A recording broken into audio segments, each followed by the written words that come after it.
हरियाणा में बीजेपी ने सरकार बनाने की कवायद शुरू कर दी है। हरियाणा में बता दें कि प्रचंड जीत के बाद सरकार बनाने की ये कवायद शुरू हुई है।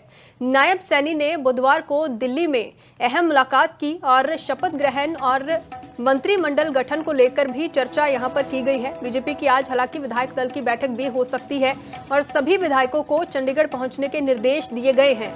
केंद्रीय पर्यवेक्षक भी जो है चंडीगढ़ पहुंचेंगे और बैठक में विधायक दल का नेता चुना जाएगा और नायब सिंह सैनी ही हरियाणा के अगले जो मुख्यमंत्री हैं वो हो सकते हैं।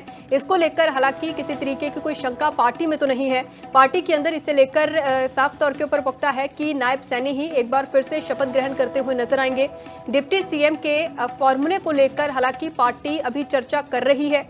हरियाणा में बीजेपी 2 डिप्टी सीएम बना सकती है, ये भी जानकारी सामने आ रही है और जातीय समीकरण को साधने की कोशिश यहां पर बीजेपी की रहेगी।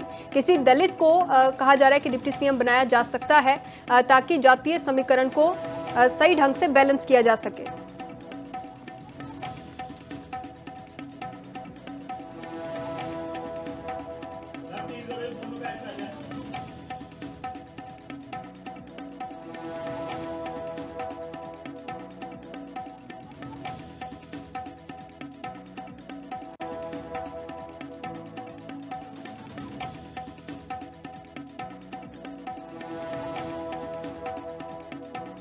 तो नायब सैनी ने बुधवार को दिल्ली में बता दें कि अहम मुलाकात की और नायब सैनी ने कहा, यहाँ पर जिक्र खास तौर के ऊपर किया जा रहा है कि नायब सैनी एक बार फिर से सीएम बनेंगे।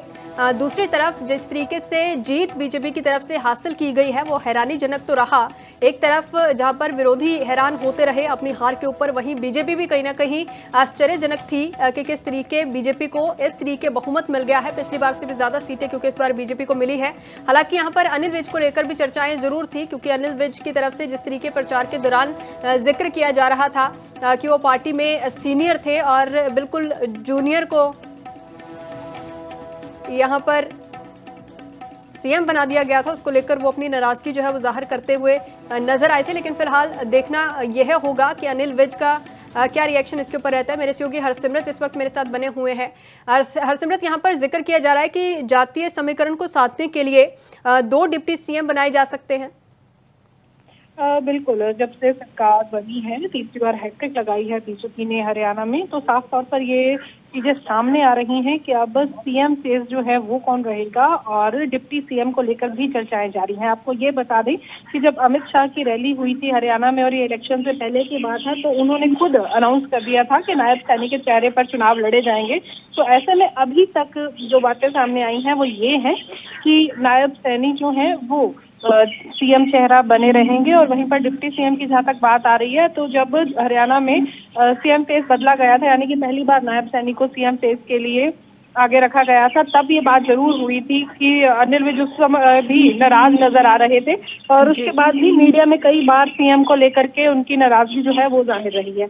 पर उनकी सीनियरिटी लेवल को देखते हुए, क्योंकि जैसे उन्होंने 7 बार चुनाव लड़ा है और जीते हैं, तो ऐसे में ये कहा जा रहा है कि डिप्टी सीएम के रेस में उनकी प्रबल दावेदारी है और वो जो है डिप्टी सीएम बन सकते हैं। इसके अलावा एक चेहरा और जो है उसे भी डिप्टी सीएम के बीच में रखा जा सकता है, वो ब्राह्मण फेस हो सकता है, क्योंकि अगर देखा जाए जाति के आधार पर तो ओबीसी समाज से मुख्यमंत्री नायब सैनी आते हैं और पंजाबी विभाग से अगर बात की जाए तो वहां से अनिल विज आते हैं। तो ऐसे में एक ब्राह्मण चेहरा जो है उन्हें जरूर आगे रखा जा सकता है। बिल्कुल, जिस तरीके से हरसिमरत जिक्र करते हुए नजर आए थे अनिल विज की, मैं सीनियर था पार्टी में और बिल्कुल एक जूनियर को सीएम बना दिया गया उस समय के ऊपर, तो उन्होंने नाराजगी इसको लेकर जाहिर की। तो क्या एक बार फिर से इस चीज को लेकर वो मान सकेंगे या फिर मानते हुए नजर आएंगे डिप्टी सीएम की कुर्सी को लेकर कि नायब सैनी सीएम होंगे और वो डिप्टी सीएम होंगे? बिल्कुल, देखिए नाराजगी जो है, जैसे मैंने पहले भी जिक्र किया कि लगातार अनिल विज जो है वो सबके सामने जाहिर करते आ रहे हैं। हाईकमान के सामने भी उन्होंने नाराजगी जाहिर की थी कि उन्हें सीएम क्यों नहीं बनाया गया या फिर वो सीएम पद के दावेदारी रखते हैं, पर अभी तक इसमें ऐसा कुछ भी सामने नहीं आया है, क्योंकि जब इलेक्शन होने थे उससे पहले ही हाईकमान जो है वो अनाउंस कर चुकी थी कि नायब सैनी के चेहरे पर ही चीजें जो है वो होंगी और इलेक्शन भी उन्हीं के सामने जो है वो लड़े जाएंगे। तो ऐसे में इस बात का कोई औचित्य नहीं रह जाता कि सीएम फेस को बदला जाए। तो ऐसे में ये जरूर हो सकता है कि डिप्टी सीएम बना करके कहीं ना कहीं अनिल विज की जो नाराजगी जो है वो दूर करने की कोशिश की जाएगी। जी, बिल्कुल ठीक है हरसिमरत, धन्यवाद फिलहाल सारी जानकारी के लिए। तो डिप्टी सीएम अनिल विज को बनाया जा सकता है, हालांकि इसको लेकर क्या वो राजी होते हैं या नहीं होते और इसका असर कितना पड़ेगा ये देखना होगा।